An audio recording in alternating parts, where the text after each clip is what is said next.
नमस्कार, स्वागत है आपका रिपब्लिक भारत पर। मैं हूं आपके साथ अनुराग सिंह। आक्रमण आप देख रहे हैं, आक्रमण जिसमें तेज सवालों के तेज धार का सामना करने के लिए हमारे साथ संजय निषाद मौजूद हैं।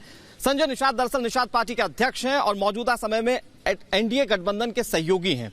ऐसे में इस बार के उत्तर प्रदेश इलेक्शन में उनकी क्या भूमिका रहने वाली है और किस तरीके से वो बीजेपी की जीत को सुनिश्चित करेंगे और जिस वोट बैंक पर उनकी पकड़ मानी जाती है उसको लेकर रणनीति क्या है, वो हमसे साझा करेंगे। हमारे साथ हमारे सहयोगी विवेक भी मौजूद है। विवेक, नमस्कार। तो आक्रमण का जो मंच है वो सज चुका और हम मंच की तरफ चल रहे हैं संजय जी, लेकिन उसके पहले मंच पर चलते चलते जो सबसे बड़ा सवाल है, जो उत्तर प्रदेश की जनता के साथ साथ जो निषाद पार्टी के कार्यकर्ता हैं और तमाम जो अलग अलग विधानसभा के लोग हैं, वो ये जानना चाहते हैं निषाद पार्टी कहाँ आ रही है, कहाँ पर आ रही है, कहाँ से चुनाव लड़ेगी। वो सभी कार्यकर्ताओं को पता है, क्योंकि वो लगभग विगत 13 जनवरी 2013 से काम कर रहे हैं और हम लोग जमीन पर काम करते हैं। हम लोगों ने ट्रेनिंग दिया है, हम लोग कैश वाले नहीं कैडर वाले लीडर हैं।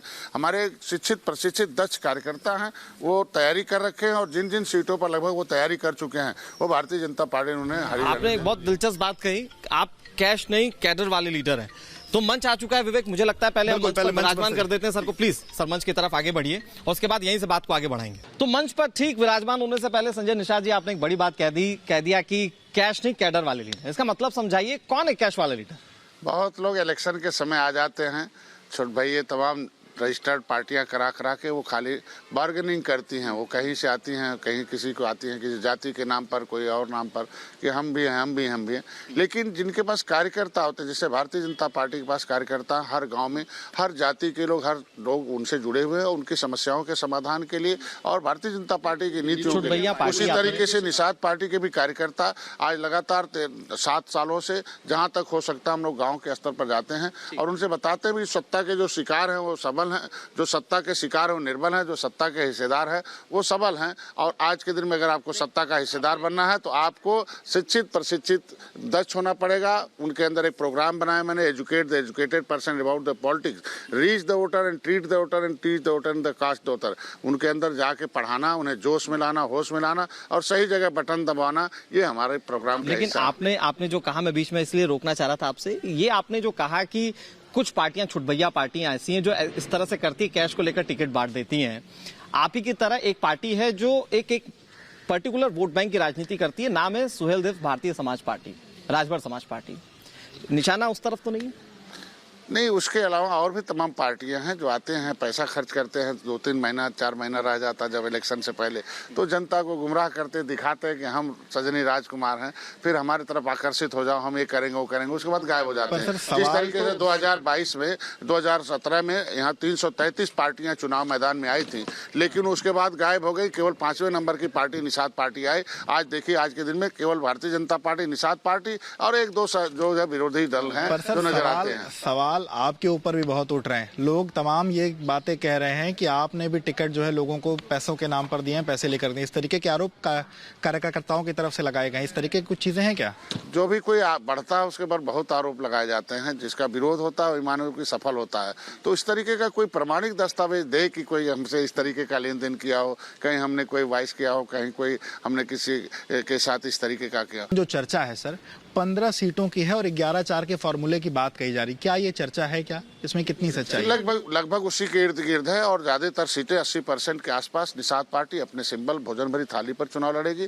और जो है कुछ 2-4-5 सीटें ऐसी हैं जो पे हमारे लोग जहां टेक्निकल रूप से वोट ट्रांसफर का मामला है, क्योंकि वहां कमल चुनाव चिन्ह पर लड़े। क्योंकि हमारा जो पार्टी है, अभी हम लोगों ने नई पार्टी है, अभी छोटे दल हैं और हमारे पास साधन संसाधन कम है, तो हम कुछ ही जिस जिलों में, जिस विधानसभाओं में हम रूट लेवल तक काम कर चुके हैं, वहां तो हमें अपने चुनाव चिन्ह पर चुनाव लड़ने में कोई दिक्कत नहीं है। लेकिन भारतीय जनता पार्टी, अभी हमारे लोग जिस विधानसभाओं में अभी हम हर बूथों पर नहीं है, वहां भारतीय जनता पार्टी का सहयोग लेंगे और प्रेम से उनको। लेकिन भारतीय जनता पार्टी का जिक्र आपकी हर लाइन में है। मुझे एक बात समझाने की कोशिश कीजिए सर, जो दल बीजेपी से अलग होते हैं वो दल लगातार ये आरोप लगाते हैं कि गठबंधन के साथियों का भारतीय जनता पार्टी ख्याल नहीं रखती है। आरोप, आप एनडीए में अभी भी आपके साथ जेडीयू है जो आरोप लगाती है कि हमें तो ठगा गया है साहब। तो ये जब आप गठबंधन में हैं एनडीए के, आपको ऐसा कभी नहीं लगा कि बीजेपी ने आपके साथ कुछ छल कपट किया हो, जो आरोप दूसरे लोग लगाते हैं? आपके साथ बीजेपी पूरी तरह से वो जो करती है वो करके देती है? नहीं, लगभग अब तक जो उनके साथ जब से मैं आया हूँ लेकिन जिस उम्मीद के साथ लोग हमारे कार्यकर्ता थे उस उम्मीद पे 100% तो नहीं कहा जा सकता है, लेकिन 75% उम्मीदें जो है भारतीय जनता पार्टी ने जो काम उन्होंने कहा था उस पर काम करता दिख रहे हैं। जैसे मत्स्य मंत्रालय अलग कर दिया उन्होंने, 20,000 करोड़ रुपए उन्होंने मत्स्य प्रधानमंत्री मत्स्य योजना में लाट किया, हमारे फ्री बीमा कर दिया, निषाद राज के किले पर 70 साल से कोई एक ईंटा नहीं रखता था, उनके जो आज के दिन में मेरे इतिहास को जो है काम किया। आज के दिन भारतीय जनता पार्टी से जो मैंने सीटें लगभग मांगी थी उसमें कार्यकर्ता जहां हमारे तैयार थे। नहीं, आपकी सियासत का एक सबसे बड़ा पहलू था आरक्षण, जिसके हिसाब से आपने अपनी राजनीतिक जमीन तैयार की, वहां कहां बात पहुंची? निश्चित रूप से बहुत अच्छा हुआ। पिछली सरकारें उस आरक्षण के लिए कांग्रेस हमारी फाइल गायब कराती थी, बसपा स्टे लेती थी और समाजवादी पार्टी उसके गलत तरह का केवट मल्लाह के नाम से जो संविधान से कोसों दूर था, संविधान में लिखा हुआ कि भाई संविधान में मझवार बोलोगे तो मिलेगा, चमार भाई बोलोगे मिलेगा, धोबी बोलोगे मिलेगा, लेकिन उससे अलग करके जो उपजातियों के नाम से देते जिसे कोर्ट रोक दे, तो ऐसे रुकाऊ नहीं टिकाऊ चाहिए। तो भारतीय जनता पार्टी यहाँ जो अधिकारी हैं वो 30 साल, भाई देखो यहाँ आज के दिन में चुनाव होते 5 साल पे, बंगले तो बदल जाते हैं, लेकिन 40 से यहाँ से 20 साल से कम कुछ अधिकारी ऐसे हैं जो 20 साल से उनके बंगले नहीं बदलना है। तो ऐसे अधिकारी हैं जो हमारे इस आरक्षण में रोड़ा पड़े थे और उनमें जब हम समझ लिए तो मैं भारतीय जनता पार्टी से कहा, तो आज के दिन में सही दिशा में आरक्षण का पहल हुआ। जो मेरी फाइल थी, जो मैं बार बार आरोप लगाता था, कहता था कि संविधान में हमारा मझवार नाम से है, राष्ट्रपति ने ये पूरा हो जाए, संविधान में मझवार नाम से है, मझवार की पर्यायवाची जात केवट मल्लाह है, ये राष्ट्रपति ने नोटिफिकेशन कर रखा है और हमें गिनती 70 लाख हुई थी, पिछली सरकारों ने मारते मारते 3,000 कर दी। आरजीआई को लिखिए कि वो बोले कि हम मझवार हैं केवट मल्ला, आरजीआई ने लिख दिया, सामाजिक न्याय मंत्रालय ने एक्सेप्ट किया आज 70 साल बाद माननीय अमित शाह जी के दखल पर। लेकिन संजय निषाद अपने आप को समाज का एक बड़ा नेता बताते, निषाद समाज का। भारतीय जनता पार्टी से राज्यसभा के सांसद ने सवाल उठाए थे कि आप ठेकेदारी कैसे कर सकते हैं, उस वोट बैंक पर आपकी बपौती थोड़ी। देखिए, काम करने का तरीका है, कुछ को किसी के जो संस्कार होंगे उसका, जिसके अंदर जो विचार होगा, अंदर से सोच होगा, उसका व्यवहार होगा, उनके लिए वो समाज में क्या जगह उनकी है वो जानता समाज, पूरा समाज जानता है डॉक्टर संजय क्या है, पूरा समाज जानता है कि दूसरे जितने नेता है वो क्या है, वो नेता किस लिए आए हैं। हम नेता अपनी नेतागिरी के लिए आए हैं, डॉक्टर संजय नेता नहीं है, समाज के बेटा हैं, हम नीत बनाने के लिए आए हैं। हम नीत बनाने के लिए आए कि पिछली सरकारों की नीयत खराब थी, उनके साथ 70 साल से सबने हमें धोखा दिया, वोट लिया। भारतीय जनता पार्टी की नीयत सही है, तो नीयत इसलिए सही है कि जिसके बिना समाज से, वो निषाद ही नाम है उनका भी, आप ही के समाज से वो ताल्लुकात रखने वाले राज्यसभा के सांसद हैं, वो कहते हैं कि आप ठेकेदारी थोड़ी कर सकते हैं किसी वोट बैंक की, और साथ ही साथ वो तो ये भी आरोप लगाते हैं कि जो आप ही के समाज के लोग हैं वो इस बार आपसे बदक जाएंगे क्योंकि वो आपसे नाराज है। आप आरक्षण की मांग को लेकर सत्ता में आए, बीजेपी के साथ आए, लेकिन आरक्षण को लेकर कुछ कर नहीं पाए। बहुत कुछ है, लेटर दिखाया, समाज एकदम जान गया कि अब हमारा आरक्षण रुकाऊ के तरफ जा रहा है, आरक्षण के तरफ जान गया कि जैसे सामाजिक न्याय मंत्रालय को लेटर लिखा दिया। विवेक ने जो सवाल पूछा वो यही है ना सर कि डेडलाइन क्या होगी? निश्चित रूप से वो जो लेटर है, जो वो चाहते थे कि हमारा दिशा सही हो, तय हो कि हमें आरक्षण किस दिशा में मिलेगा, रुकाऊ वाले मिलेगा, टिकाऊ मिलेगा। तो हमें सदन में आवाज उठाने के लिए लोकतंत्र की 4 अदालतें हैं जहां से न्याय मिलता है, लेकिन अब तक अन्याय मिला।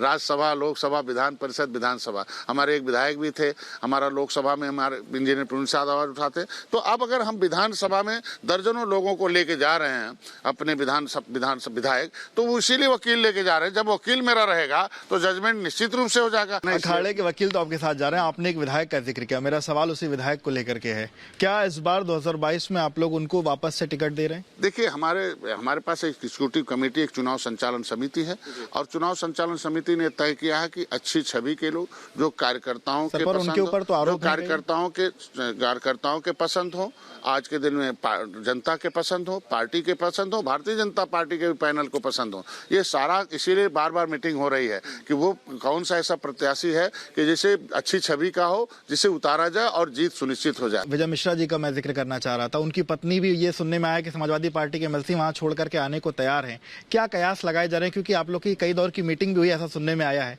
क्या इस तरीके की चीजें हैं, उनको टिकट दे रहे हैं 2022 में? देखिए, टिकट लेने के लिए जाएगा, वो हमारी विधायक की पत्नी है, पहले से विधायक रहे हैं, और चूंकि तब भारतीय जनता पार्टी के साथ आने की वजह से हम लोगों का सिनेरियो और निश्चित रूप से जो हमारे टिकट देने का जो तौर तरीका होगा निश्चित रूप से बदले। तो अगर उस तौर तरीके के अंदर सही आएंगे तो टिकट दिया जाएगा, उस तौर तरीके में सही नहीं आएंगे तो नहीं टिकट दिया जाएगा। राकेश सिंह बघेल पर साफ कर दीजिए। निश्चित रूप से जब भारतीय जनता पार्टी के वो विधायक हैं और भारतीय जनता पार्टी के साथ हम लोग मिलकर लड़ रहे हैं, तो अगर भारतीय जनता पार्टी तय करती है तो अभी क्या तय हुआ है? अभी क्या निश्चित रूप से देखिए वह हम लोगों ने तय कर रखा है रणनीति का विषय कि कौन सा सीट पर कौन प्रत्याशी किस सिंबल पर जीतना आसान होगा वो सिंबल दिया जाएगा। आपकी थाली रहेगी, आपकी थाली वाला सिंबल। भोजन भरी थाली से 80% से ऊपर सीटें लड़ेंगे हम। 2-4 सीटें ऐसी है जहां कमल चुनाव चिन्ह से लड़ेंगे। इस बात का भी जिक्र होता रहा है कि आप पहले किसके साथ थे या किसके समर्थन से आप चुनाव लड़े। अखिलेश यादव या समाजवादी पार्टी बार बार ये आरोप लगाती है कि आप लोगों ने धोखा कर दिया। साहब आपने धोखा वाकई किया है क्या? अपना फायदा देखकर बीजेपी के धोखा उन लोगों ने किया है। अगर धोखा नहीं देते तो 30 सालों तक सत्ता थी इन लोगों की, साइकिल और हाथी के हाथ में। इन्होंने धोखा दिया पिछड़ों के साथ, दलितों के साथ, तभी तो 2014 से दूर हो गए हैं लोग। आज के दिन में ये लोग अलग अलग थे। पिछड़ों की नामबंदी करने वाले, पिछड़ों के नाम पर एक भी काम नहीं किया। पिछड़े जब जाते हैं किसी भी विभाग में, थाने में जाते हैं तो कोई होमगार्ड और एक जो पुलिस तलाशते हैं कि कोई मिल जाता बिल्ले में नाम लिखा, तो उसके सहारे हम दरोगा सीओ के पास पहुंच जाते। किसी विभाग में जाते हैं, चाहे वो ब्लॉक में जाए, तहसील में जाए, चाहे कचहरी कहीं जाए, तो वहाँ अपने बिरादरी का कोई आदमी नहीं पाते हैं कि देखते हैं कि हमने साइकिल बटन दबा दिया, हर जगह उनके लोग नजर आते हैं। आपको खींचने की कोशिश नहीं की ओम प्रकाश राजभर ने कि आइए साहब आप भी आइए, साइकिल पर सवार हो जाइए? नहीं, ये सारे लोग ऐसे हैं कि नहीं, वो बेसिकली वो कहते हैं मैं गठबंधन का एक बहुत बड़ा अंग हूं जो लोगों को जोड़ने की कोशिश करता और जिसको चाहूंगा उसको ले आऊंगा। देखो, समाज जो है तोड़ फोड़ वाले व्यक्ति को पसंद नहीं करता, और तोड़ फोड़ की राजनीति पिछली सरकारों ने की। आप देखो क्या असर हुआ है। इन खाली तोड़ने का काम करते हैं, तो जो तोड़ने का काम करता हो समाज उसी देखता है कि समाज मतलब आपको भी बोला उन्होंने? निश्चित रूप से सबको बोलते हैं कि भाई आओ हमारे पास से मिल जाएगा। जब सवाल दिया जाता है कि भाई पूछो कि समाजवादी पार्टी से कि जब 30 साल सरकार थी कि पिछड़ों के नाम पर 4-5 काम, भाई 5 बार सरकार थी तो पिछड़ों के नाम पर 5 कोई कानून बनाया हो जो पिछड़े के बच्चों का विकास की मुख्यधारा से मुख्यधारा में आ जाए, उनके हिफाजत के लिए कोई कानून बनवाया हो। तो जब उन्होंने पिछड़ों के नाम पर नुमाइंदगी की कुछ नहीं किया, और अब तक पिछड़ों को नहीं याद आ रहे थे, अब तक निषाद नहीं याद आ रहे थे। अगर याद आते तो आज उन्हें भाई उस गुलदस्ते में सबको सजाया होता समाजवाद के नाम पर, तो आज उनको सत्ता नहीं गंवानी पड़ती 2014 से लगातार। तो आज के दिन में जिसकी नियत नहीं ठीक है, गुलदस्तों में तो ढेर सारे लोग इस समय आ गए हैं, उसका कोई असर? वो सारे लोग जो गुलदस्ते में नजर आ रहे हैं वो ऑलरेडी माननीय मोदी जी का गुलदस्ता सजा के गए हैं। अच्छा सर, एक सवाल गोरखपुर ग्रामीण को लेकर के है। ये चर्चा है कि वहाँ वो सीट आपके खाते में आ रही है और आपके बेटे के लड़ने की चर्चा है, ऐसा सुना जा रहा है। पर वो जो सीट है, पिछली बार आप भी वहाँ से चूंकि लड़ चुके हैं, तो वो सीट चूंकि आपकी फैमिली, मतलब आप वहाँ से काम भी किया आपने, पर इस तरीके से क्योंकि आप लगभग 34,000 वोट आपने पाया, पर आज की तारीख में जो सिटिंग विधायक है उसकी एक एंटी इमेज कहा जाता है, लोगों का वहाँ परसेप्शन है। तो वहाँ पर अपने आप को आपके बेटे कैसे स्टेब्लिश कर पाएंगे, पार्टी कैसे स्टेब्लिश कर पाएगी, या किस तरीके, क्योंकि आप खुद 34,000 वोट पाए हैं पिछली बार, तो मतलब इंक्रीज होगा, बेटा जीतेगा, कैसे काम करेंगे? देखिए, कोई बेटा लड़ रहा है ना तो कोई व्यक्ति लड़ रही एनडीए, लड़ रही निषाद पार्टी अपना दल, लड़ रहे कार्यकर्ता। उन्हें पता है कि हमें कैसे वोट है। आपने देखा होगा भारतीय जनता पार्टी का वोट है, निषाद पार्टी का वोट, किसी प्रत्याशी का वोट नहीं होता है, पार्टी के पास वोट होता है, किसी के पॉकेट में वोट नहीं होता है। तो भारतीय जनता पार्टी का वोट और निषाद पार्टी का वोट अगर जोड़ लीजिए तो मैं वहाँ का गणित आपको बता दूं कि 2017 में चुनाव में अलग लड़ा था तो मैं लगभग 35,000 के आसपास वोट पाया था। 32,000 बसपा पाई थी और समाजवादी पार्टी 79,000 पाई थी और 84,000 जो है 84,000 के आसपास भाजपा पाई थी। 2018 में आपने देखा होगा हमारे साथ आ गए और सपा ने निषाद कैंडिडेट थे, फिर भी निषाद समुदाय निषाद पार्टी के साथ था और ऐतिहासिक विजय मिला और वहां से भारतीय जनता पार्टी 2019